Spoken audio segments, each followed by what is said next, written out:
بس نتحدث أكثر عن هذا الإنجاز مع الإعلامية التونسية فاتن سماوي مباشرة من باريس. فاتن، إذا إنجاز للتاريخ بالنسبة لكيليان مور، بالنسبة للجمباز الجزائري العربي والإفريقي، أول ميدالية ذهبية في تاريخ هذا الاختصاص الرياضي. وأنت هناك في باريس فاتن أكيد تابعتي وواكبتي ردود الأفعال على مستوى الإعلام، سواء الإعلام الفرنسي أو كل من واكب هذا الحدث وهذا النهائي الكبير لكيليان مور، خاصة بعد حملة تهكم على هذه البطلة وتشكيك في قدراتها هناك في فرنسا على تحقيق هذا الإنجاز.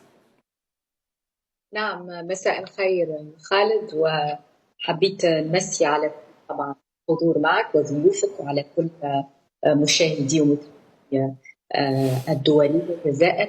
طبعا أول حاجة نحب نبارك للجزائر على هذا التتويج، وخصوصا خالد هنيئا للجزائر بهذه النجمة، لأنها موهبة فعلا في اختصاص رياضة الجمباز، مسيطر عليه طبعا مدرسة نعرفوها كانت روسية، وحاليا السنوات الأخيرة المدرسة الآسيوية لما الصين واليابان وطبعا أمريكا مع سيمون بايلز.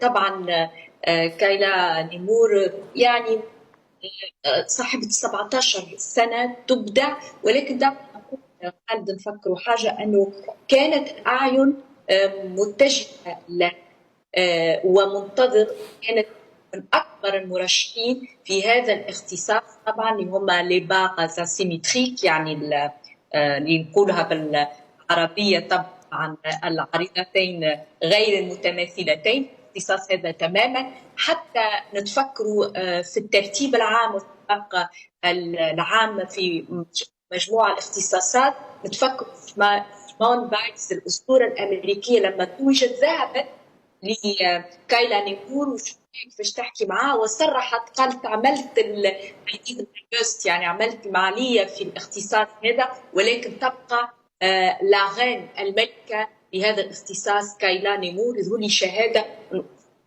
واضحة للأعلى، كنا ننتظروا في كايلا كل الإعلام كان ينتظرها، وفعلا كانت على قد المستوى والحدث. طبعا الفرنسيين متابعينها عن قريب ومن بعيد، والدليل الصحف كنت عليها برشا والتلفزيونات قبل هذا التتويج، واليوم في هذا التتويج خالد خلينا نقولوا حتى قنوات الناقله الفرنس تلفزيون اللي عاده تركز على كل الاختصاصات، ولكن في الاول تعطي اولويه للفرنسيين، يعني اخذت حيز الزمن والوقت. تصدرت العناوين بين جوكوفيتش الذي حطم الرقم القياسي طبعا وانهى هذه الميداليه يبحث عليها طويلا الذهبيه الاولمبيه، وكايلا، وعادوا اعاده المسابقه نتاعها، وطبعا الفرحه نتاعها، وبالتالي كان في حضور كبير في بيرسي، الجاليه طبعا الفرنسيين يشجعوا، ولكن كذلك الجزائريين والاعلام الجزائر واعلام كل خلينا نقول الجاليه العربيه. فخر كبير اكيد الانتماء للبلدان العربيه، لقات نجمه في اختصاص جمباز ما صارش قبل.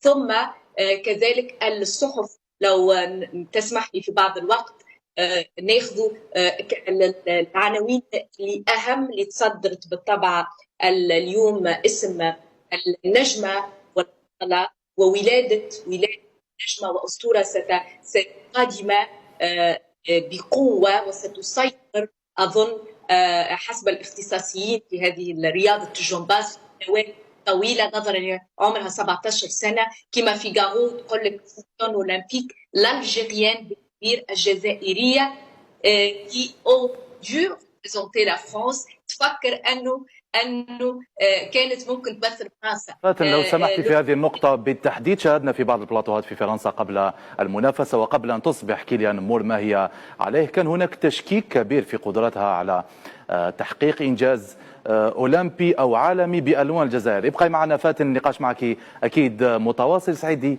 سياف علي، شاهدنا أنه حملة فرنسية على هذه البطلة بمجرد أنها اختارت تمثيل الألوان الوطنية بعد قصة التي حدثت لها أكيد مع فرنسا، ولكن الآن كيليان مور بألوان الجزائر كان هناك تشكيك، ولكن البطلة رغم صغر سنها ردت على كل هذه الحملات، وتحملت ضغوطات كبيرة وكبيرة جدا بكونها أمل الجزائر الأكبر لتحقيق ميدالية في أولمبياد باريس. وكما قال عمار يعني الأمر لديه دلالات، لديه خصوصية أن تفوز هناك في العاصمة الفرنسية. برأيي كيف استعدت كيليا وتحملت كل هذه الضغوطات؟